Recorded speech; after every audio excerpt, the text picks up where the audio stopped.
تو آپ کو ایک چیز بتا دوں، جس نے بھی حج نہیں کیا اور وہ صاحب نصاب بھی نہیں ہے، صاحب استطاعت بھی نہیں ہے، صاحب استطاعت نہیں ہے، اور اس نے حج نہیں کیا ہے، لیکن اس نے اگر شوال کا چاند مکہ مکرمہ میں دیکھ لیا تو اب استطاعت کا معاملہ نہیں، وہاں چاند دیکھنے کی وجہ سے اس پر حج فرض ہو گیا، تاخیر کرنے پر اس کے اوپر جو ہے وہ گناہ لازم آئے گا۔ ہاں،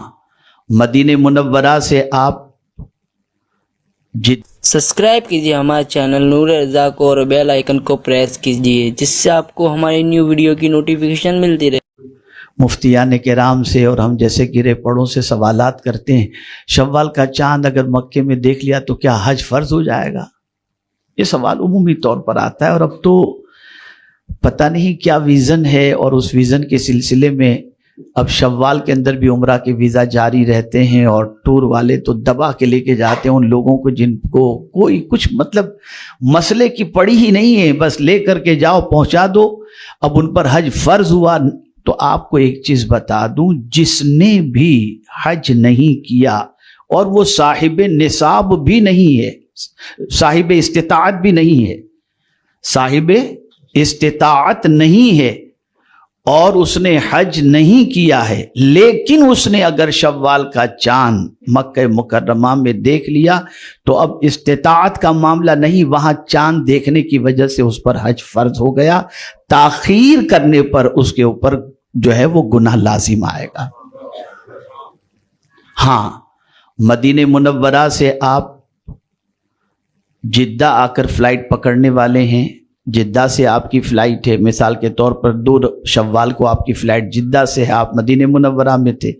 اب مدینہ منورہ سے آپ اگر جدہ چلے جاتے میقات کراس کر کے تو آپ پر حج فرض نہیں ہوگا، مکے میں آ گئے تو حج فرض ہوگا۔ اب آپ دیکھیے کیوں؟ اس لیے کہ یہ حج کا مہینہ آپ نے پا لیا، شوال، ذی قعدہ اور ذی الحج کے 10 دن، 12 دن، 13 دن جو بھی، وہ سمجھ لیجیے یہ حج کے ایام ہیں۔ قرآن کہتا ہے الحج اشہر معلومات فمن فرض فیہن الحج، تو چونکہ حج کا مہینہ، اب آپ دیکھیں کسی عبادت کی تیاری کے لیے اتنا ٹائم نہیں دیا گیا جتنا ٹائم حج کی تیاری کے لیے، اس لیے توجہ چاہوں گا جملے پر، اس لیے کہ نماز دن میں 5 مرتبہ فرض ہے،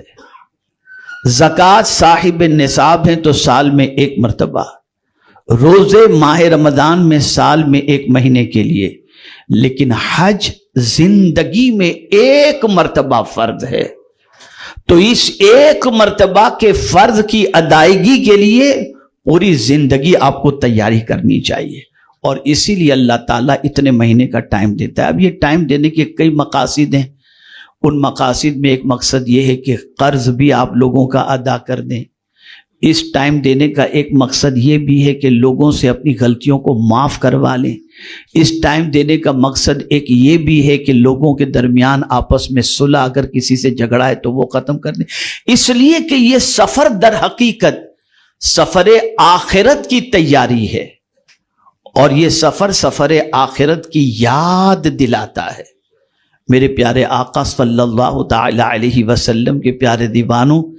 ایک نکتہ عرض کروں گا تو آپ کو بڑی مسرت ہوگی، نماز کسی بھی لباس میں پڑھ سکتے ہو، روزہ کسی بھی لباس میں رکھ سکتے ہو، زکوٰۃ کسی بھی لباس میں دے سکتے ہو، حج کسی بھی لباس میں نہیں کر سکتے۔ حج کے لیے آپ کو اپنا لباس اتار کر 2 چادر ہی پہننی پڑے گی، چاہے آپ بادشاہ وقت ہی کیوں نہ ہو۔ پتہ چلا اس کے لیے لباس بھی مخصوص، پھر جگہ بھی مخصوص، وقت بھی مخصوص، اور یہ بات یاد رکھیں کہ جب اپنے جسم سے اپنے پسند کے سلے ہوئے کپڑے اتاریں اس وقت تصور کیا ہونا چاہیے؟ تو صوفیاء کرام فرماتے ہیں کہ اس وقت یہ تصور کرو کہ مولا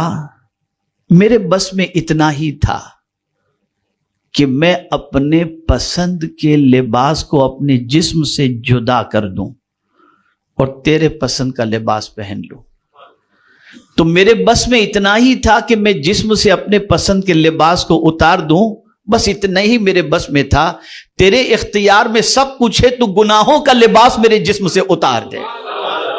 تو بس مولا کو پیار آ جاتا ہے، بندے تو نے تیرے بس میں تھا اتنا تو نے کر لیا، اب میرے قبضے قدرت میں ہے، میں تجھے معاف کر دیتا ہوں.